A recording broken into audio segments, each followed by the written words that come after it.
Yasodanandana Vrajajana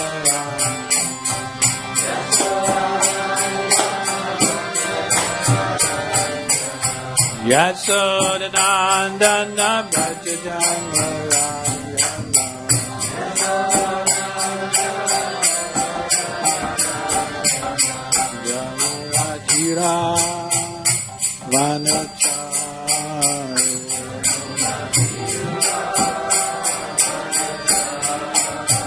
Yamuna Tira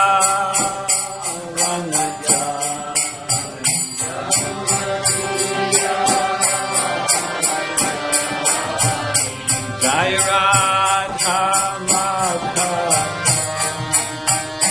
Kunja Vihar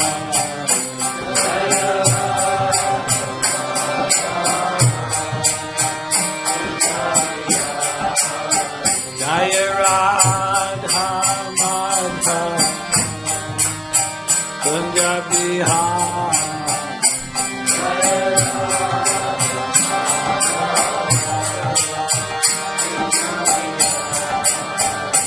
Jai Radha Madhava Kunja Vihar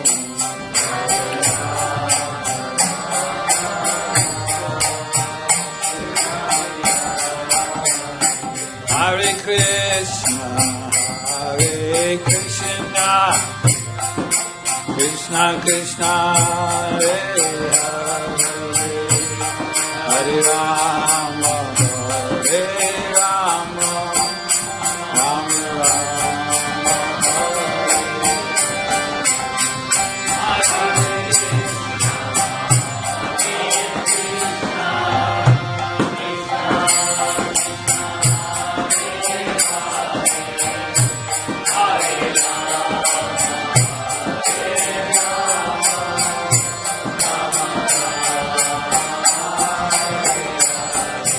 Hare Krishna, Hare Krishna, Krishna Krishna, Hare Hare, Hare Rama, Hare Rama, Rama Rama, Hare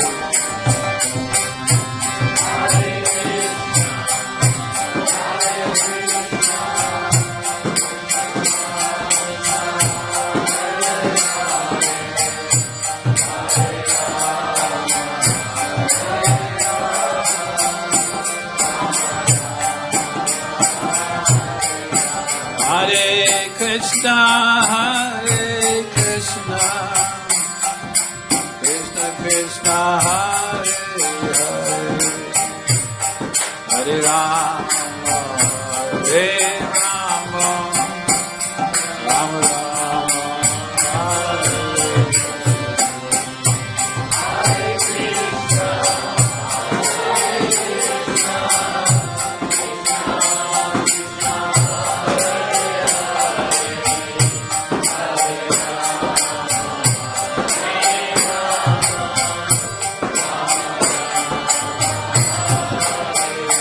Jaya Prabhupada, Jaya Prabhupada, Prabhupada, Jaya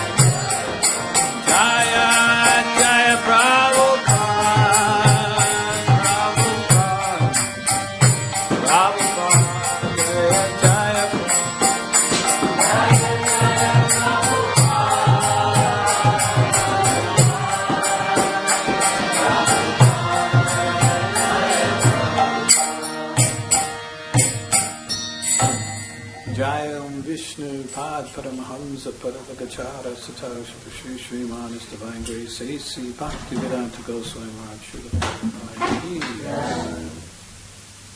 Grantaraj Srimad Bhagavatam class ki Jai Gaur Prema. Glories to assembled devotees, oh glories to assembled devotees, oh glories to assembled devotees.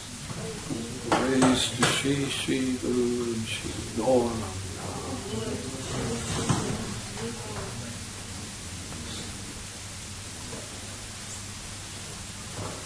Now I get a Bhagavatam, please.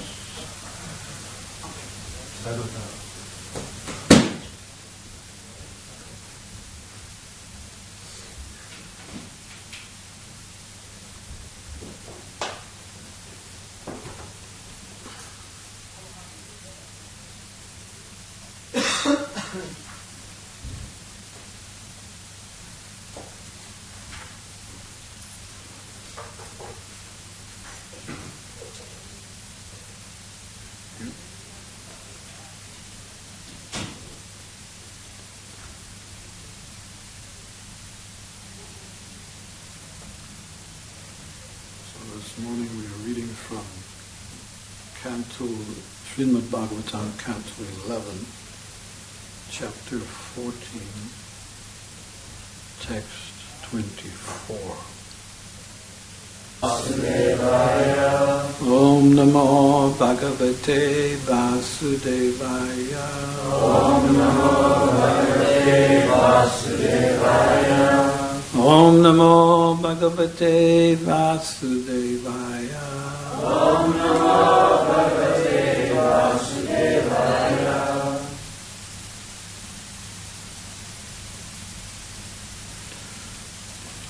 Gadgada dravate yashachitam.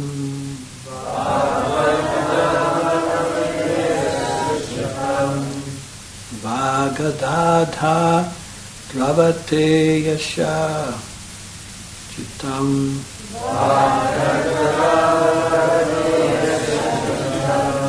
Rudhatya bhikshnam asate kvachitcha.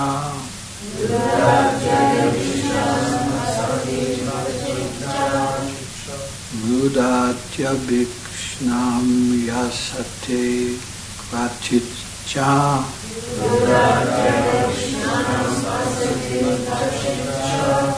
Vilajjah udgayate nirtyate cha. Vilajjah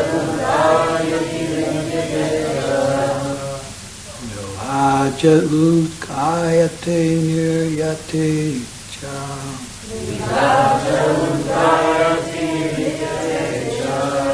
Mad bhakti yukto bhuvanam punati. Mad bhakti yukto bhuvanam punati.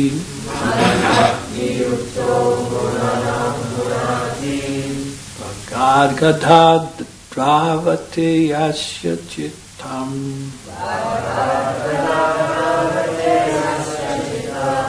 Rudhatya bhikshnam yasate kvachitcha.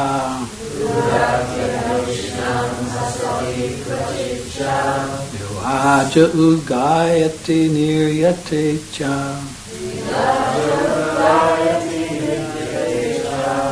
Mad bhakti yukto bhuvanam punati.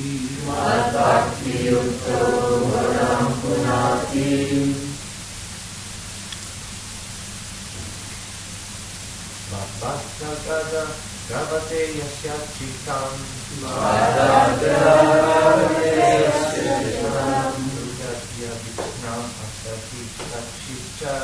Rudhatya bhikshnam asati kvachitcha. Yasya udgayati niryate cha. Mad bhakti yukto bhuvanam punati.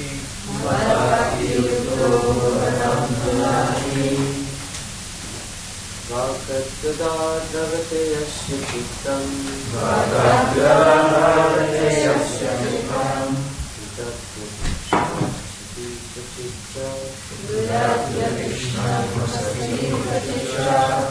Vilajjah udgayati niryate लिप्यते च मद्भक्तियुक्तो भुवनं पुनाति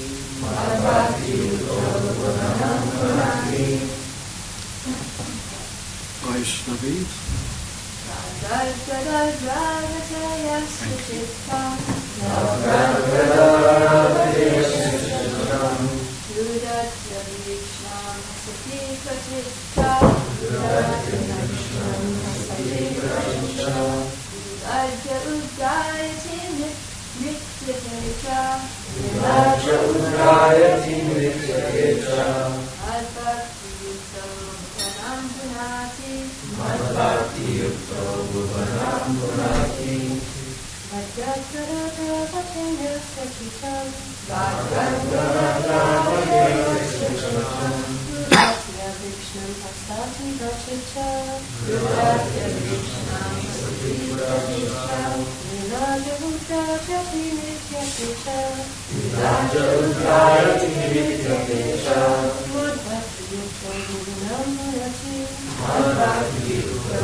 Vak, speech, gadgada, gadgada. No, I'm not saying it. Gadgada. Sorry. Choked up. Gravity melts. Yasya, of whom? Chitam, the heart. Rudati, cries. Abhikshnam,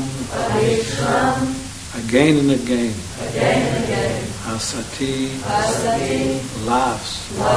Kavachit, kvachit, sometimes. Cha, also. Vilajjah, ashamed. Ugayate, sings out loudly. Nityate, dances. Cha, also. Mat bhakti yukta, one fixed in devotional service to me. Bhuvanam, the universe. Punati, purifies. Translation. The devotee whose speech is sometimes choked up, whose heart melts, who cries continuously and sometimes laughs, who feels ashamed and cries out loudly and then dances. A devotee thus fixed in loving service to me purifies the entire universe. Purport. Gadgada refers to a highly emotional state in which the throat is choked up and one cannot express oneself. Vilajjah indicates that a devotee sometimes feels embarrassment due to bodily functions and memories of past sinful activities. In this condition, a devotee loudly cries out the holy name of Krishna and sometimes dances in ecstasy. As stated here, such a devotee purifies the three worlds.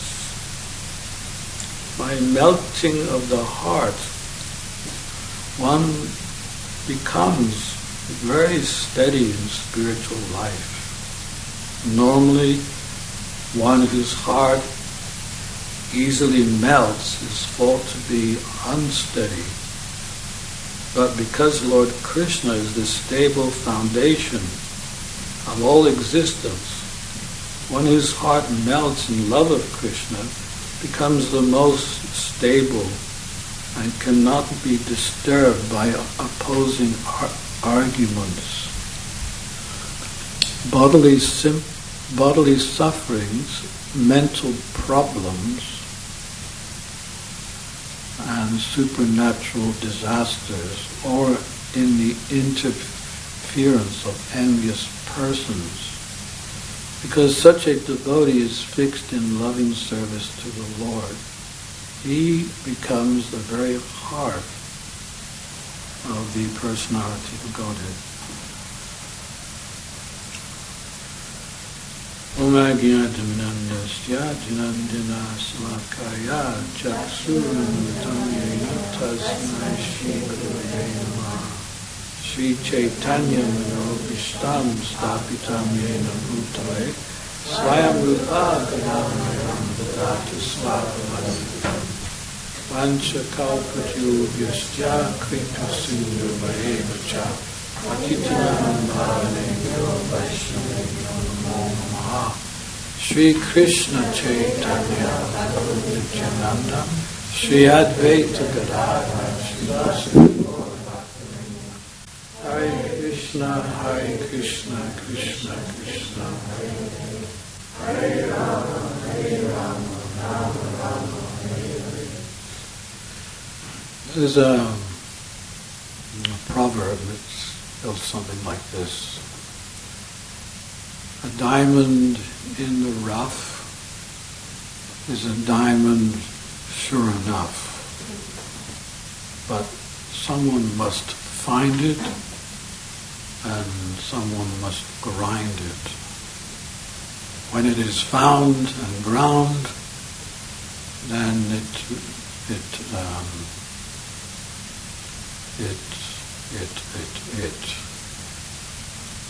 retains its natural shine. Something like that. Haribol.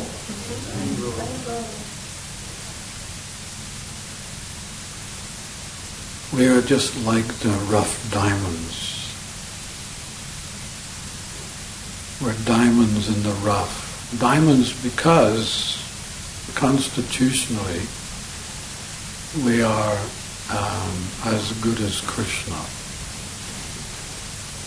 We're little Krishnas when we're Krishna conscious.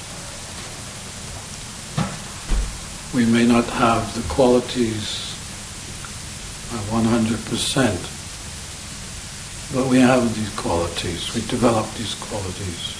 Devotees develop the qualities of the demigods and even more. Even the demigods look down upon the devotees with envy.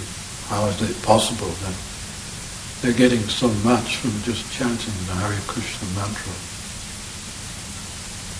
They sometimes discuss with each other how they're going to actually take birth in the Hare Krishna movement. And they can't just leave, they've got responsibilities up there. So they try to work it out some way or other that someone takes their responsibilities so that they can take birth. Right this moment within the material world, within this earth planet, and within the family of devotees.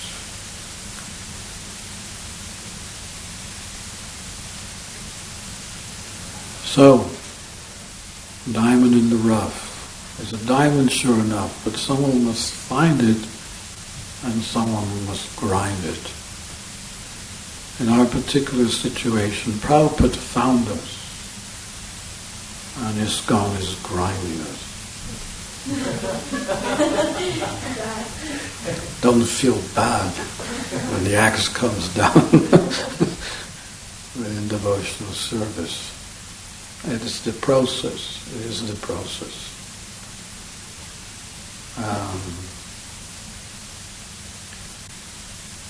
Prabhupada used to say, chant Hare Krishna and be happy. But we're not always very happy. And that's because, although Krishna consciousness is 100% pure and ecstatic, the problem is that we bring into our Krishna consciousness all our impure emotions and past impressions. And we've got to deal with that for at least the first 12 years, Prabhupada said. So therefore,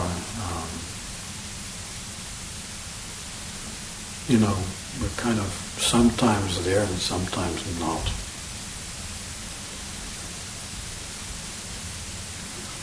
The example I have got down here is like a booster rocket. When they send these rockets out into space, they have to have a booster to lift them up and shoot them into space. And when that work is done, the booster rocket separates from the rocket. And there's no use it's done its work. In the same way, initially, we could say that Krishna's our booster rocket in the beginning. Everything seems to be so easy. Our chanting is easy. Our practices are very easy. We feel ecstatic. We see the transformations taking place from when we were a non-devotee, now we are a devotee. And we're thinking, wow, why didn't I become a devotee before? Why have I taken so long to come to Krishna consciousness? And even the chanting of the japa is very easy. Krishna is just dancing on our tongue, inducing us, giving us a little taste of the whole name. Because he knows we have no taste. And unless he induces it, we will leave very quickly the practices of devotional service. So that's Krishna's kindness, that he gives us this booster injection in the very beginning of devotional service. But at some point he has to jump off the tongue. And whereas, before it was Hare Krishna, Krishna, Krishna. Hare. Suddenly there's something that is not like the same as before. You wonder what happened. Who turned out the lights? This is my devotional service. But Krishna has to do that because he wants to see, and especially he wants you to see how sincere you are about being a devotee. And specifically the mind, is our worst enemy. It always has been, but especially when you take up devotional service, it really hits hard. And it's pounding you every day and asking you these questions.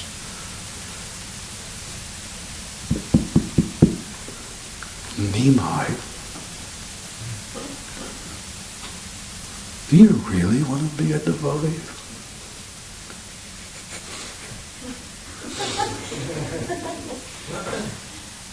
I mean, Nimai, I know you. Before you were a devotee, you wouldn't get up at 4 o'clock. No way. So, do you really want to get up at 4 o'clock every morning, Nimai?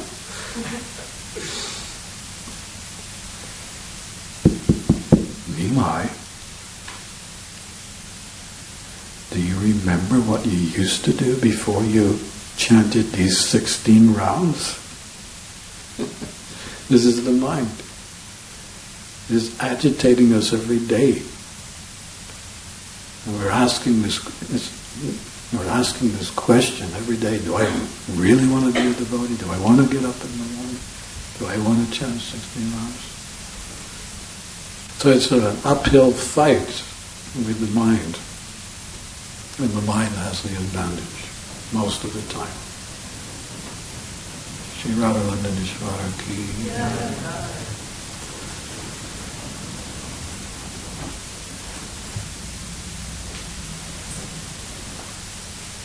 So we swing between attentive chanting and inattentive chanting. Sometimes we're productive, sometimes we're weak, sometimes we're thick, sometimes we're thin, sometimes we run hot, and sometimes we run cold.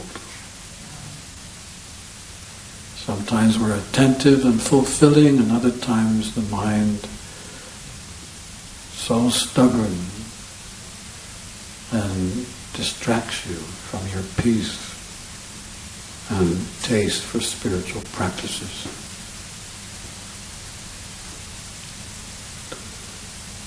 Sometimes we're waxing, sometimes we're waning. And it's all because of the dictates of the mind. And this is the main concern we have in the beginning of our spiritual life. How to come off the mental platform and come to a more hearty platform. The more that we're into our minds, the less we're into our hearts. The more we're into our hearts, the more we're out of our mind. Sometimes people say, "Hey, you Hare Krishnas, are you out of your mind?" Or you can say, "Well, I'm working on it, just give me a little bit more time. Because I really don't want to be in my mind. I want to get out of here." So, but it takes time. The good news, we have the spiritual master, we have the assembled devotees, we have our spiritual master, we have Srila Prabhupada, we have Lord Chaitanya, Nityananda. In fact, we have the whole disciplic succession on our side. And it says that the spiritual master is like an alchemist. An alchemist, he has the ability to change base metals into gold. I think the process is by adding mercury or something like that. Prabhupada once explained it, because he was a chemist himself. And in the same way, the spiritual master has the ability to change all our impure emotions to pure emotions. And this is what we're working on now. This is the purificatory process of Krishna consciousness. And we should see that everything, all these practices, although maybe sometimes they're difficult and they're repetitive, and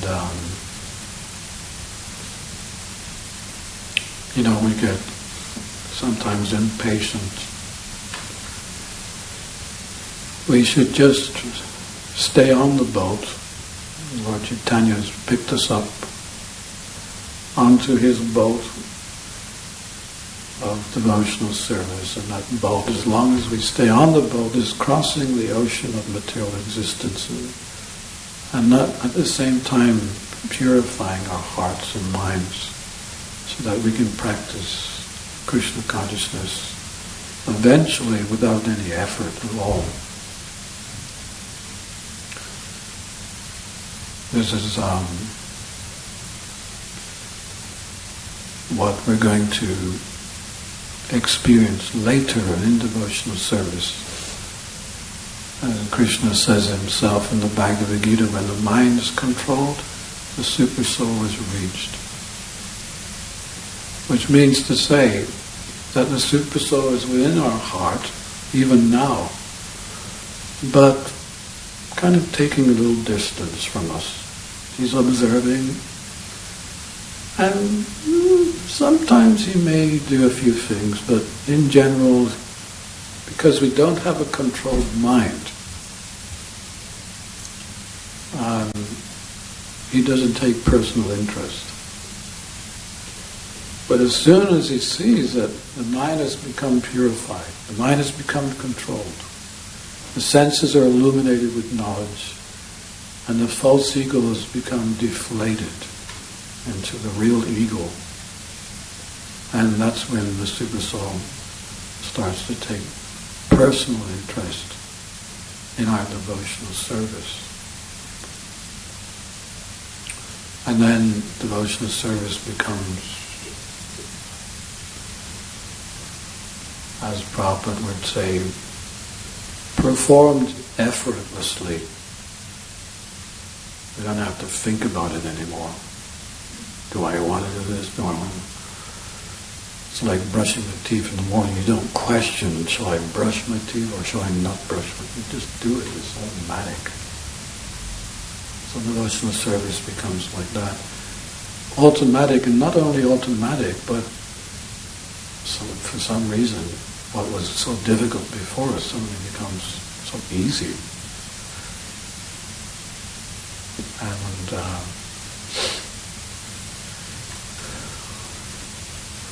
before that happens, we're kind of in that kind of mixed mood. And sometimes we experience ecstasies, and sometimes we're on cloud 9 or something like that. I remember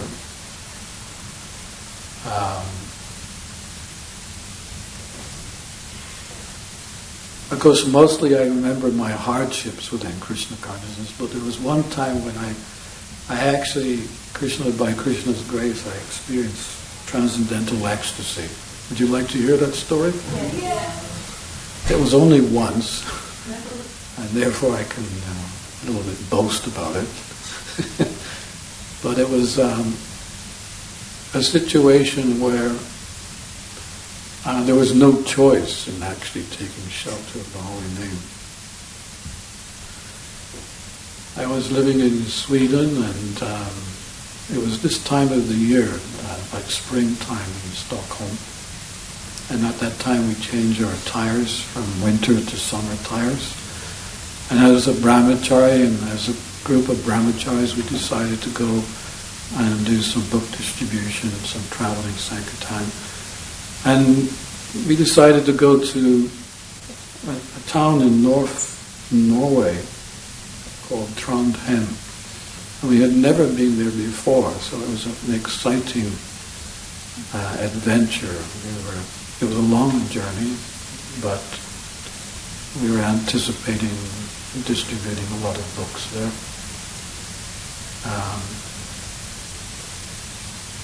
And as we were, just before coming to this town,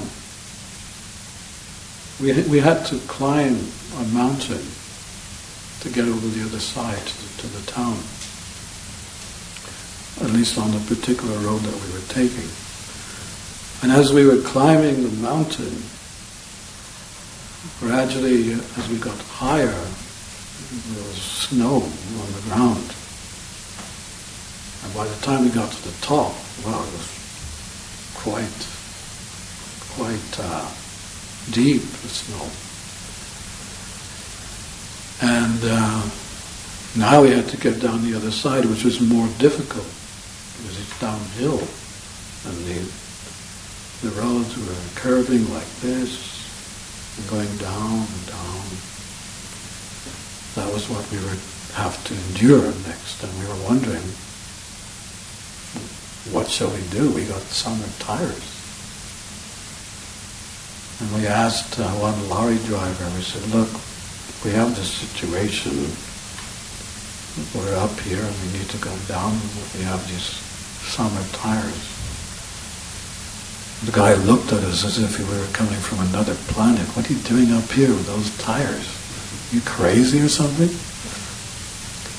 I mean, as young devotees, you probably experience it yourself. Sometimes we act too transcendentally, and we don't realize that there are limitations in this world. One time a devotee asked Prabhupada,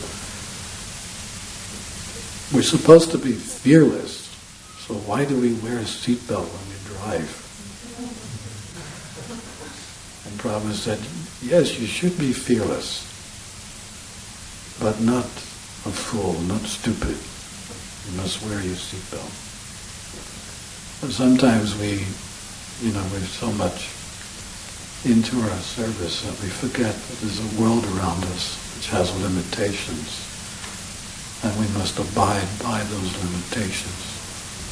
So in this case, we realized our mistake. We should have realized at the foot of the mountain there would be snow on the top, and we would be in trouble. And even when there was snow, we still didn't turn around. We just thought, well, Krishna will protect us. So like that, we got to the top, and then we got this information by the Vilajjah. He said, look, the only advice I can give you is that you put your gear in number 2 gear. And drive very slowly.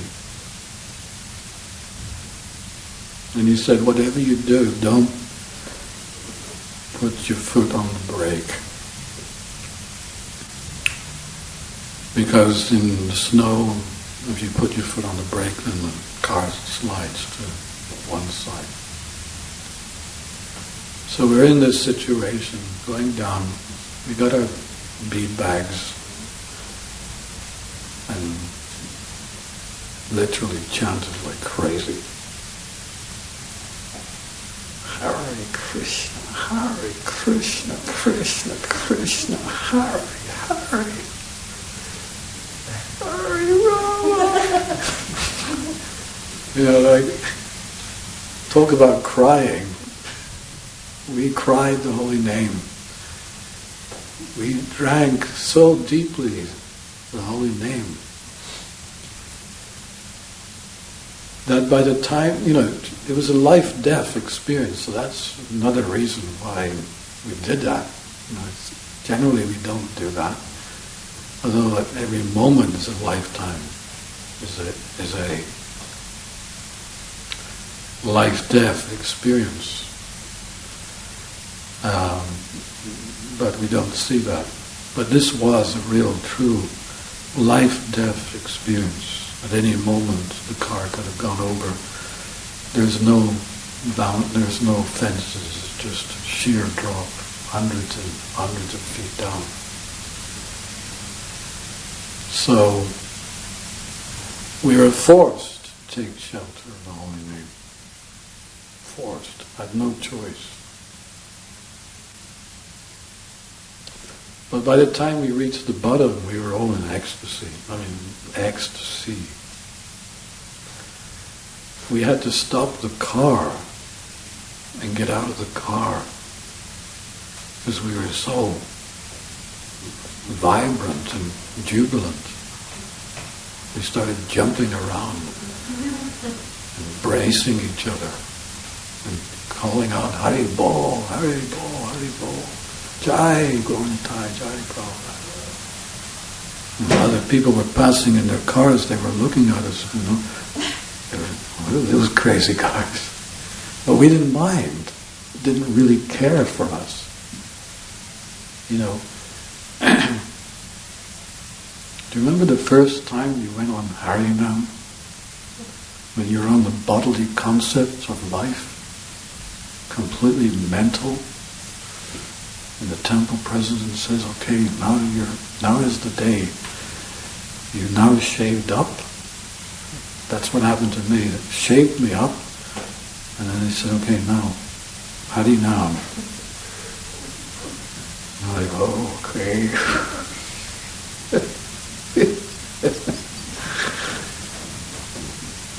And at one point we stopped, probably somewhere down in Oxford Circus. And we were like in a line, dancing. And then suddenly I got really mental. I was thinking, everyone's looking at me. Everyone's looking at me. I believed everyone was looking at me. No one but me. Everything else didn't exist. They were looking at me. And I was really embarrassed. There was so much on the bodily concept. Mental. I kept looking at my watch, when is it time to go back to the temple?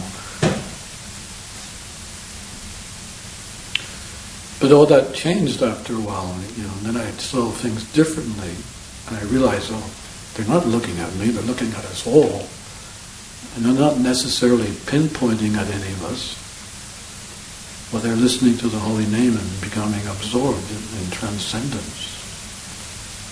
Thinking, this is different, this is interesting, that they look happy, they look blissful. And even if they didn't think like that, because you came off the mental platform, a more hearty platform, you were thinking, I'm here, I'm on a mission, going to Thai's mission, I'm assisting them in distributing the holy name that will enter into the hearts of these misguided souls, and so that they will benefit. So there's suddenly there's some compassion for the people around us manifests, and it becomes more and more deeper. So we were in this, experiencing this ecstasy, and we really didn't care, if there were people watching us, and pointing and watching.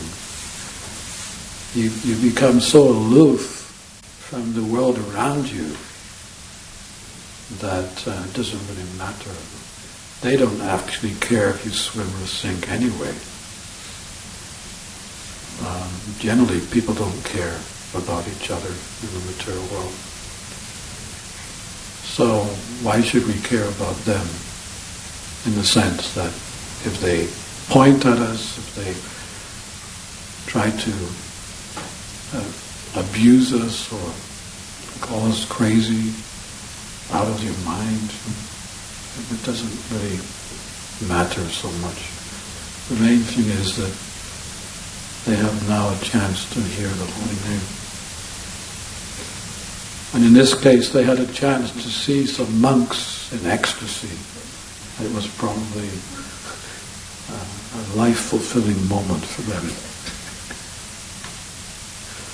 But like that, we sometimes experience these ecstasies, even in the neophyte stage.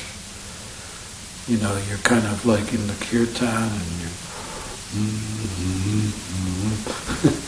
a little mental, and then suddenly your good intelligence says, get in there, dance. And you start dancing, and then suddenly the ecstasy increases more and more. But it's off and on. That's the problem in the beginning. It's off and on. We've got to come to the point of being more and more absorbed in Krishna and less absorbed in ourself and the Maya around us. That is our objective. So there's another verse similar to this one which we're reading today. This is in the Srimad Bhagavatam 1.1.15. Pure devotees who have completely taken shelter of the Lord can at once sanctify those who come in touch with them, whereas the water of the Ganges can sanctify only after prolonged use. And in Prabhupada's purport he mentions how the devotees are honored equally with the Lord because they are engaged in the most confidential service of reclaiming the fallen souls and taking them back home, back to Godhead.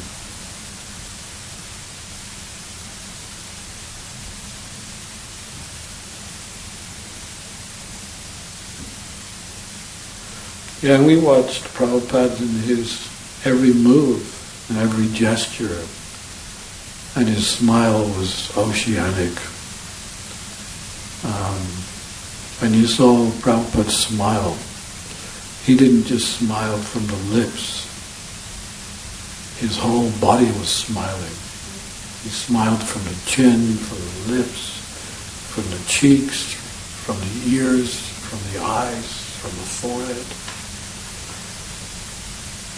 And it was a natural smile. It wasn't false.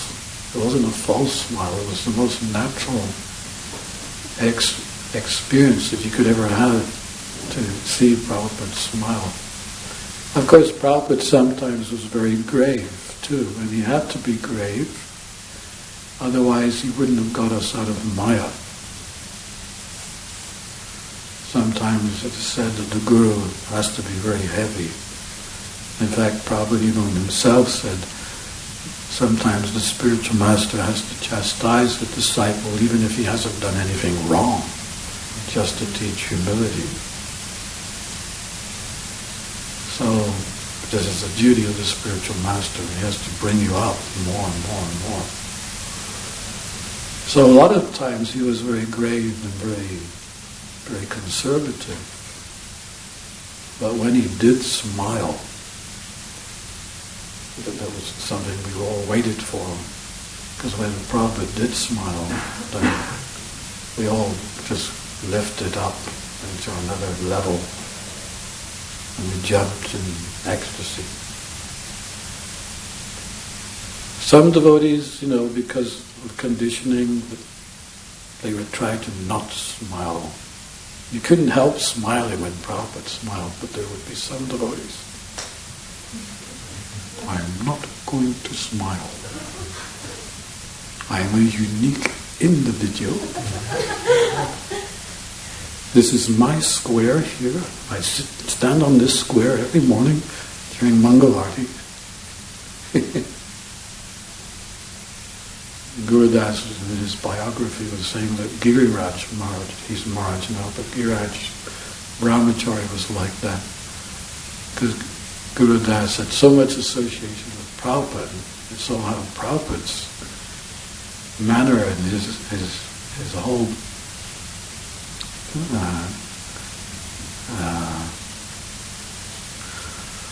personality was just so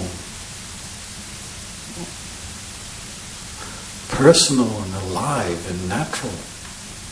The most natural person you could ever meet. And they were on the plane, and Giriraj was right next to the window, but he, Hare Krishna, Hare Krishna. He wouldn't look out the window or anything. And Gurudas nudged him at one point. He said, "You haven't looked out the window yet." "No, Hare Krishna, Hare Krishna." "Why don't you smile sometimes?" Hare Krishna, Hare.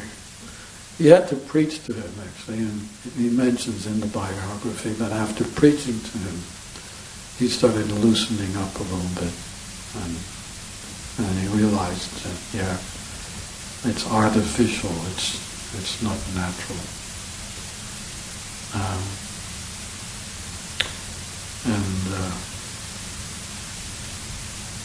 What was I saying? I forgot what I was saying before that.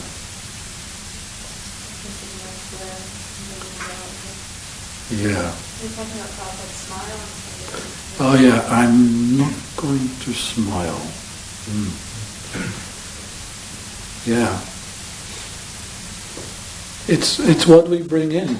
It's not the deficiency of the holy name or the pure devotee or even Krishna consciousness practices itself. And another thing Prabhupada would say was, if a disciple is morose, if the spiritual master sees a disciple morose, then it's the greatest disgrace to the spiritual master, because the spiritual master has given so much, so many gifts he has given. And all these gifts are transcendental gifts. They're not like ordinary gifts that non-devotees give to each other, sentimental things that really don't touch the heart. It's just something to stimulate the mind. But Prabhupada gave us something that reached our heart, and we're feeling the effect of that. So he said that the greatest disgrace is that a disciple looks morose in front of the spiritual master. We have every reason to be very happy and very grateful and content with the fact that we are devotees and practicing devotional service.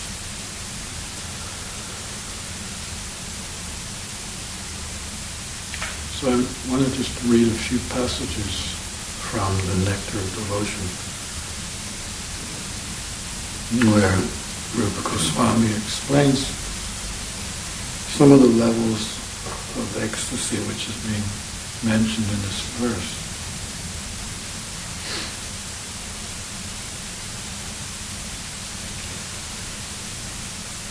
He mentions two kinds of ecstasy: Sattvika Bhava and Anubhava.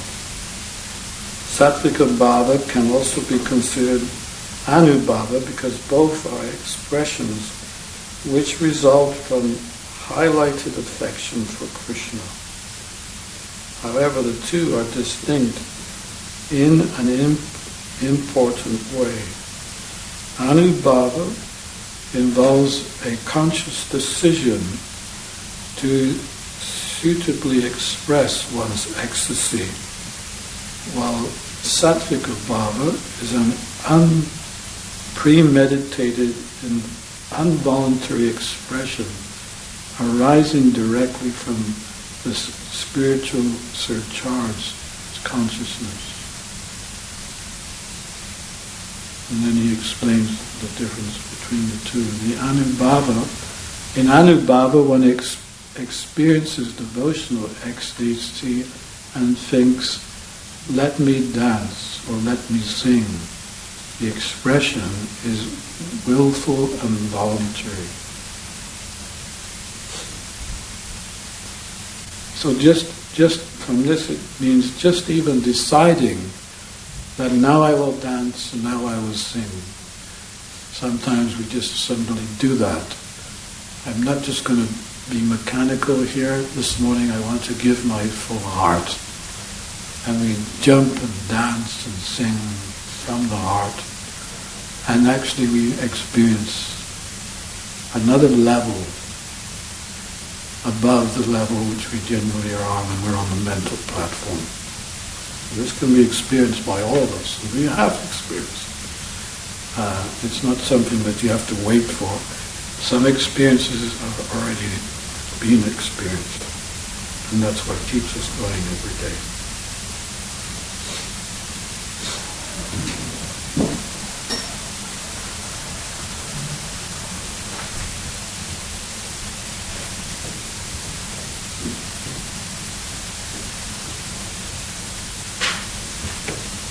And then he explains some of the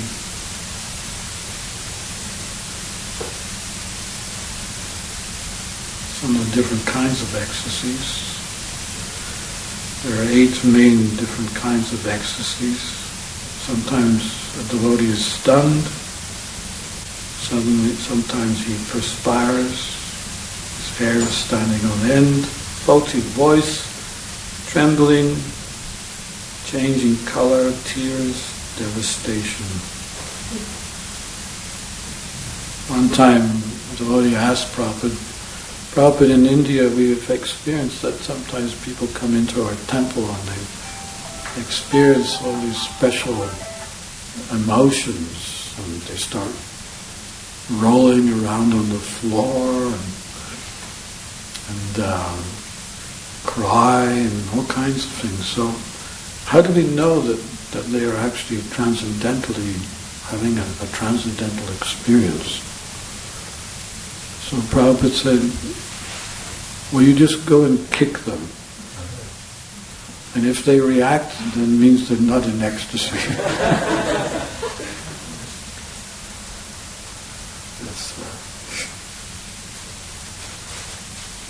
Someone who's in ecstasy doesn't really care what happens to him externally.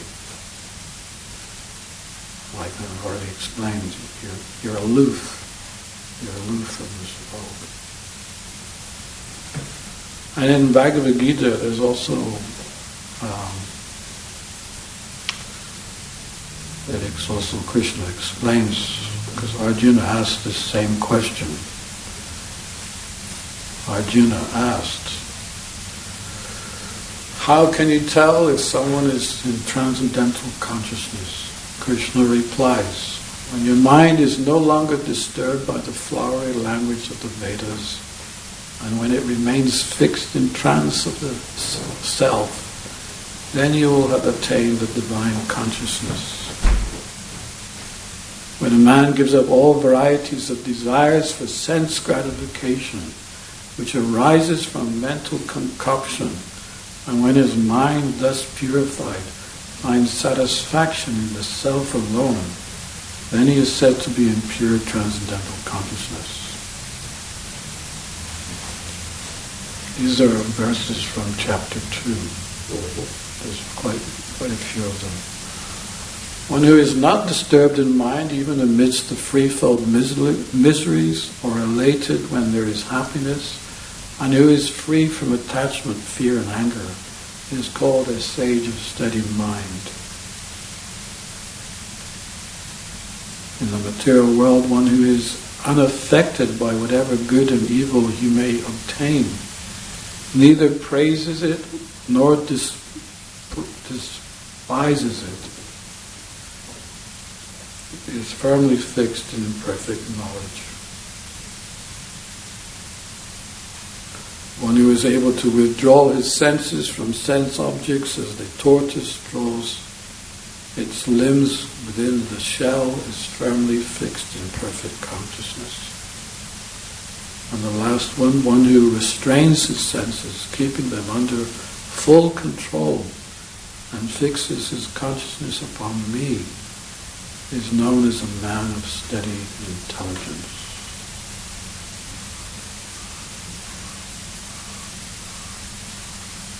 One more. Such a liberated person is not attached to material sense pleasures, but is always in trance, enjoying the pleasures within. In this way, the self-realized person enjoys unlimited happiness, for he concentrates on the Supreme. So those are how you can distinguish from someone who is pure and someone who is not, someone who is experiencing ecstasy and others who are pretending. Prabhupada used to hold his ecstasy as much as possible. His whole body was the personification of ecstasy. And sometimes that ecstasy would overflow, and if it overflowed, there would be certain symptoms we would notice ourselves. And Prabhupada would try as much as possible to check it. But sometimes tears would run from his eyes. And he would also not be able to speak. His throat would be choked up with emotion. So in this way, the pure devotee doesn't want to entertain anyone with such ecstasies, rather prefer to hide them. And he's also mentioned that that's very important for any devotee who does acquire some spiritual transcendental feelings or realizations, that he should keep it to himself as much as possible, because these realizations, they're really between you and Krishna and have nothing to do with anyone else. If you start distributing it with everyone else, then Krishna will see, oh, you're taking shelter, not just me, but others too. You want to get their feedback, their acceptance of you. Then I will take my distance again. So it's very, very, Krishna consciousness is very refined.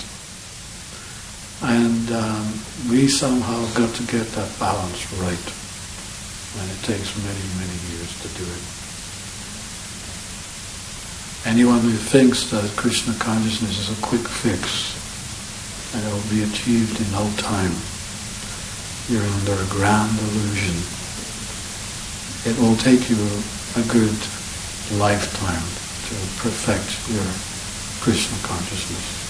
I don't know if this is true, but I did hear. Maybe true, maybe not. But supposedly Prabhupada himself had said that it took him 30 years to perfect his japa.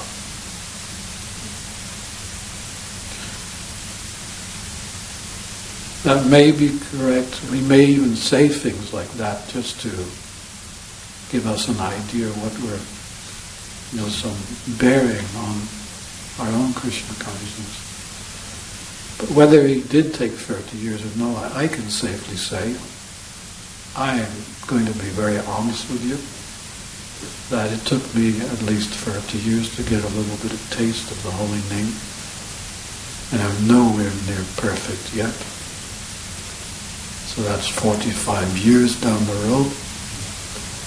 Welcome to Krishna consciousness. But in one sense, what does it matter how long it takes? The treasure, the gold mines is waiting for us. Prabhupada said when you go back home, back to Godhead, the first person you meet is Krishna. He will immediately come up and embrace you. He'll give you a big hug. Such a hug you never had before. Not even from your loved ones. And just by that one hug, you will feel such transcendental ecstasy. And Krishna will whisper in your ear, and he'll say, "You're back. Where have you been? I've been waiting for you. But thank you for coming. Thank you for returning. Thank you for coming back home. Now this is all yours." He points to the spiritual world. That you have inherited the kingdom of God. Congratulations. Now share it with me. Have loving pastimes together. I think we better stop here. She's crying, I'm crying. Any questions? Yeah. Thank you for the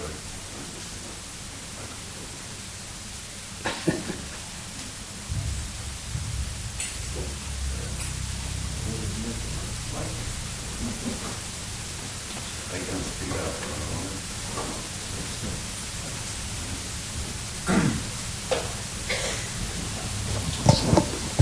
Yeah, thank you very much for the very insightful class, Maharaj.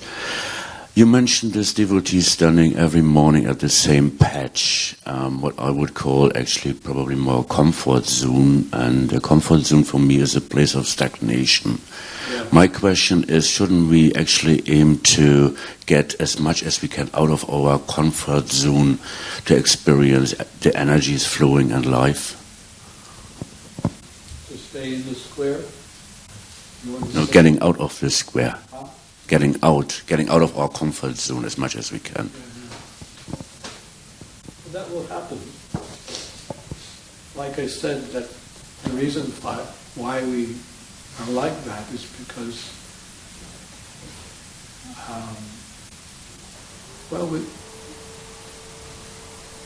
we've been sitting on the lap of Maya for so long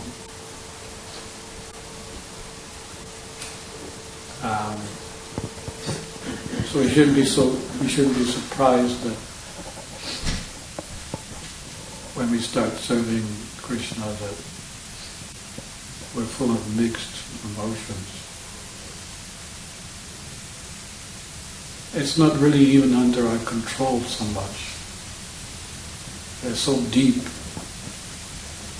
It's like, someone lays a new cement road and you're a little child, 5 years old, and you go out, and the workers go home, you go out and you put your foot into the cement, the wet cement, and make an impression. And then many years later, maybe you're 17 years old, and you call all your friends. You say, see that footprint? My footprint. It's still there, after so many years. So that's why, Rupa Goswami has given us a formula for re-impressing. And of course, there are 64 items of devotional service, but there are 5 main ones, and there are 3 especially main ones. The 3 especially main ones are to search out the spiritual master, get initiation, and get transcendental knowledge from him. There are 5 others: to chant the Hare Krishna mantra, to attend Srimad Bhagavatam classes that are giving or hearing, to go to the Holy Dham, and especially going to the Holy Dham. It really, really so powerful. It so powerfully re-imprints, re-establishes your new life as a devotee. And all the other ones are associating with devotees. Just all these items of devotional service which are helping us along. And then, as Krishna says himself, I carry what you lack and preserve what you have. So at some point, he will induce us, okay, now it's time to come out of the square. And I will make an arrangement that you have to come out of the square. And when you suddenly come out, you realize, okay, actually the floor is unlimited. Why was I limiting myself to one square? This is Vaikuntha here. And there's so much to be experienced. Yeah, that's the idea. Thank you. Freedom, this is the point. I remember as a hippie, there was many songs which included freedom. And we really thought we were free as hippies, but when I became a devotee, I realized what real freedom was. Compared to the hippies, I realized the hippie life was just a flip side of material life. But even compared to then and now, wow, that freedom gets even more and more deeper. And then you start expressing freedom, maybe something like this. Or this. Or something like this. These are expressions of freedom. I love Krishna. I love Krishna consciousness. I love to be a devotee. And I love to express how much I am happy to be a devotee. And when we do that amongst each other, we inspire each other, and then a whole oceanic ecstasy is created amongst us. So that's our intention, bit by bit. Anything else?